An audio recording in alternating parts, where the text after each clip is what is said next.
은총과 평화가 새사랑교회 주일 영상 예배에 함께 하시는 모든 분들 위해 가득히 드시기를 바랍니다. 지난주 중에 기쁜 소식이 전해졌습니다. 우리 윤희선 최희지 부부의 둘째 딸 채아가 태어난 것입니다. 8월 25일 월요일 오전 10시 19분 2.88kg로 건강하게 태어났다고 하는데요. 새 생명을 주신 하나님께 감사드리며 또 새 가족을 품게 된 도안의 가정의 공동체 모두의 마음을 모아서 축하의 마음을 전합니다. 아직 너무 여리고 약한 채아가 건강하게 자라나고 또 해산의 수고를 다한 최혜지 성도의 상한 몸과 또 지친 마음이 온전히 회복되길, 그리고 당분간 아빠와 함께 지내게 될 도아가 즐겁고 건강하게 생활할 수 있도록 함께 기도해 주시면 감사하겠습니다. 그리 멀지 않은 시간에 채아와 가족을 다시 만나게 되길 바라봅니다.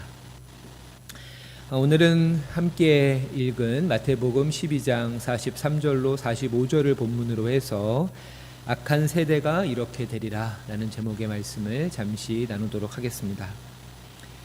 계속해서 마태복음 12장을 본문으로 한 말씀들을 함께 나누고 있습니다. 이 부분에는 안식일과 바알세불 그리고 표적을 주제로 한 논쟁이 연속해서 실려 있습니다. 저자 마태는 이 중에 두 번째, 즉 바알세불 논쟁이 가장 충격적이며 이 맥락의 중심이 되는 사건이라고 제시하고 있습니다. 그도 그럴 것이 예수님께서 하나님의 아들로서 또 하나님의 뜻을 따라 하나님의 영을 힘입어 행하신, 그렇게 하나님의 나라를 드러내는 표적을 가리켜서 귀신의 왕 바알세불을 힘입어 한 것이라고 폄훼했기 때문입니다.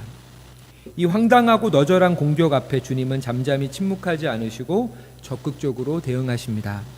그 대응이 오늘 본문까지도 이어지고 있습니다. 먼저 저자 마태는 주님이 행하신 표적을 빌미삼아 바알세불 논쟁을 일으킨 이들이 되려 주님께 또 다른 표적을 요구하고 있는 것이 마치 광야에서 예수를 넘어뜨리기 위해 표적을 요구했던 사탄의 계략을 연상시키도록 본문을 구성하고 있습니다. 그렇게 예수에게 바알세불이라 하는 이들이 도리어 그들이 주장하는 바알세불에 더 가깝다고 말하는 것입니다. 또한 오늘의 본문 역시 바알세불 논쟁의 종집으로서 표적을 구하는 이들을 일컫는 표현이었던 악하고 음란한 세대를 본 단락의 말미인 45절에 다시 한번 사용하시면서 저들을 책망하고 계십니다. 이처럼 오늘 본문을 이전 맥락과 연결지어 본다면 예수의 하나님 나라 사역을 반대하고 방해하는 이들의 불의한 동기를 드러내실 뿐 아니라 더 나아가 이러한 활동에서 돌이키지 않는다면 어떠한 결말에 이르게 될지를 하나의 비유를 통해서 말씀해 주시는 것입니다. 단 세 절로 된 오늘 본문의 이야기는, 또 이 비유는 단순합니다. 어느 한 사람을 숙주 삼아서 그 안에 기거하던 귀신이 어떤 계기인지 몰라도 그로부터 나오게 됩니다. 사람의 입장에서는 자유와 해방을 얻은 것이지만 귀신의 입장에서는 쓸만한 거처를 잃게 된 셈이지요. 그렇게 귀신은 새롭게 머물 곳을 찾아 다니지만 얻지 못하자 귀소 본능에 따라 원래 나왔던 곳으로 되돌아갑니다. 여기서부터는 사람을 집에 비유하는데요. 비유 안에 또 다른 비유를 사용하시는 것이 아주 흥미롭게 다가옵니다. 돌아와 보니 그 집은 비어 있었고 깨끗이 청소되고 수리까지 되어져 있었습니다. 그래서 그 귀신은 자기보다 더 악한 귀신 7과 함께 그 집에 들어가 머물게 되었고, 그렇게 그 집, 즉 그 사람의 상태가, 형편이 이전보다 더욱 심하게 되었다, 나쁘게 되었다라는 것으로 이 비유는 끝이 납니다. 그러면서 주님은 이런 말씀을 덧붙이시는데요. 이 악한 세대가 또한 이렇게 되리라. 이처럼 이 비유에서 이전보다 나중이 더 심하게 된 이 사람은 앞서 말씀드린 대로 서기관과 바리새인들을 가리키고 있습니다. 하지만 이 비유가 이들만을 향한 것은 아닙니다. 45절 하반절에서 이 악한 세대가 또한 이렇게 되리라처럼 서기관과 바리새인보다 우선적인 이 비유의 대상이 있음을 우리들은 알 수 있습니다. 그렇다면 그 대상은 누구를 가리키는 것일까요?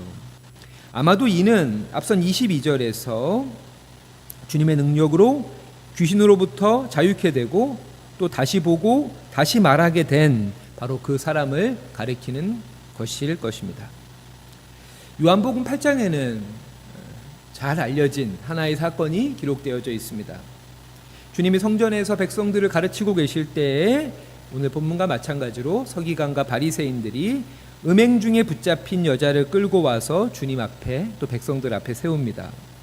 그리고는 이 여인의 구체적인 그 죄목과 관련된 모세 율법의 처벌 조항 등을 언급하면서 예수 당신은 이 여인을 어떻게 처리하겠느냐며 매섭게 묻습니다. 주님은 그때 아무 말씀도 없이 알 수 없는 글자를 바닥에 쓰십니다. 그리고 그제사 무리들에게 말씀하시죠. 너희 중에 죄 없는 자가 먼저 돌로 치라. 그리고는 또다시 바닥에 글을 쓰실 때 모인 이들이 하나둘씩 양심의 가책을 느끼며 그 자리를 떠나게 됩니다. 그렇게 그곳에는 예수와 여인 둘만 남게 되었고 주님이 여인에게 이렇게 말씀하시죠. 너를 정죄하던 자가 어디 있느냐? 나도 너를 정죄하지 않는다. 그러니 가서 다시는 죄를 범하지 말라. 혁명보다 더 중요한 것은 혁명 그 다음 날이라는 슬로베니아의 사상가 슬라에보 지책의 말이 있습니다.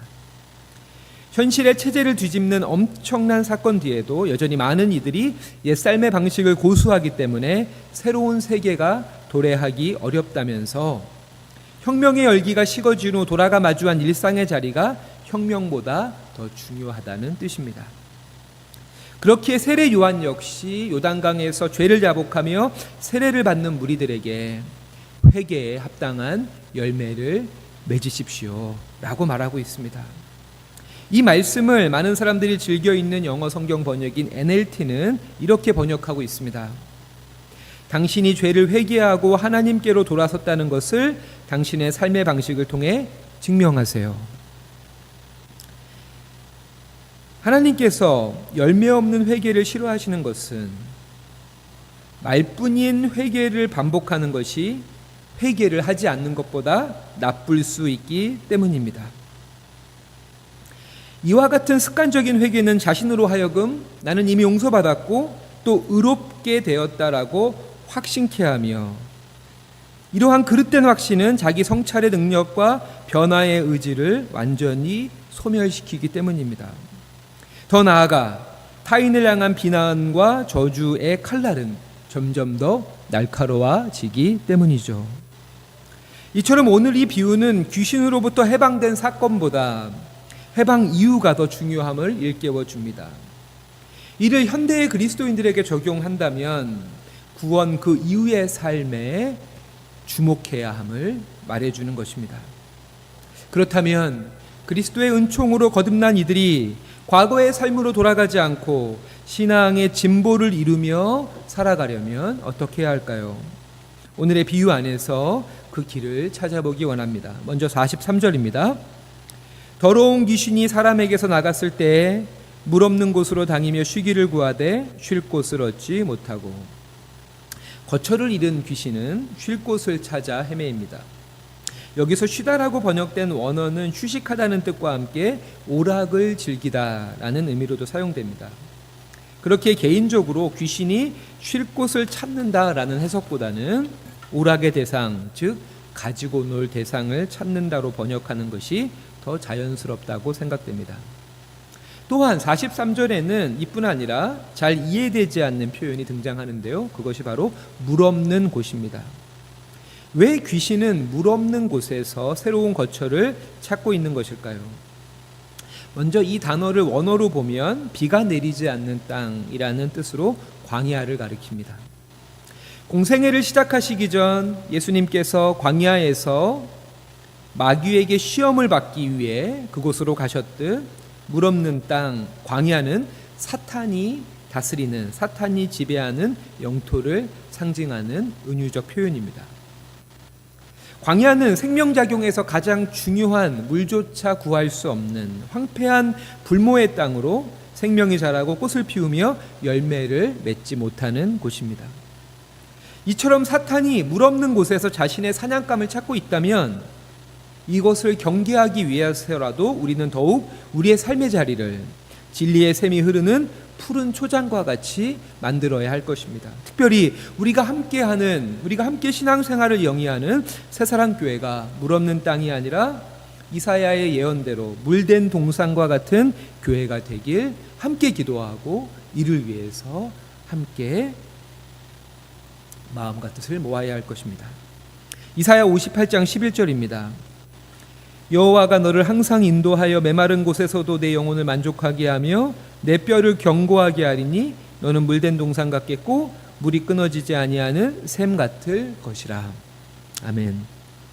의와 진리를 향한 목마름으로 드리는 진실한 예배와 서로 안에서 그리스도를 발견하고 하나님의 형상을 세워가는 성도의 교제, 그리고 세상을 향한 하나님의 긍휼을 가지고 가난하고 소외된 이웃을 내 몸과 같이 사랑하는 이 그리스도의 몸된 교회를 세워나가는 이 일에 온 성도들이 신앙의 행동과 사랑의 수고 그리고 희망의 인내로 함께해 주시길 부탁드립니다. 이어서 44절과 45절입니다. 이에 이르되 내가 나온 내 집으로 돌아가리라 하고 와 보니 그 집이 비고 청소되고 수리되었거늘 이에 가서 저보다 더 악한 귀신 7을 데리고 들어가서 거하니 그 사람의 나중 형편이 전보다 더욱 심하게 되느니라. 이 악한 세대가 또한 이렇게 되리라. 아멘. 거의 모든 주석서에서 이 단락, 이 비유에서 가장 중요한 단어로 44절에 비고, 비다를 꼽고 있습니다. 이것은 헬라어로는 스콜라조로서 아주 시소하게 사용되는 예외적 표현으로 해석이 난해한 단어 중에 하나입니다. 피츠버그 신학대학원의 더글라스 헤어 교수는 이 단어의 의미를 잘 드러내주는 영어 단어로 unoccupied를 제시하고 있습니다. 이 단어는 비다라는 뜻과 함께 점령되지 않은, 주인 없는 이란 뜻을 갖고 있습니다. 마태는 자신의 복음서 전반에서 예수님께서 가장 경계하는 신앙의 행태가 서기관과 바리새인들의 위선적인 종교 생활이라고 반복적으로 말씀하셨습니다. 우리가 함께 살펴보았던 산상수훈에도, 그리고 11장 12장에도 23장에도 그와 같은 내용이 담겨져 있습니다. 이처럼 청소되고 수리되었지만 주인이 없는 빈 집은 바로 형식과 뼈대는 있지만 주인을 모시지 않은, 지식과 의식만 남은 형해화된 신앙을 가리치는 은유적인 표현일 것입니다. 그렇게 이어지는 45절에는 비다와는 정반대 뜻을 가진 거하다라는 단어가 등장하고 있습니다. 이 단어는 헬라어로는 카토이케오인데요.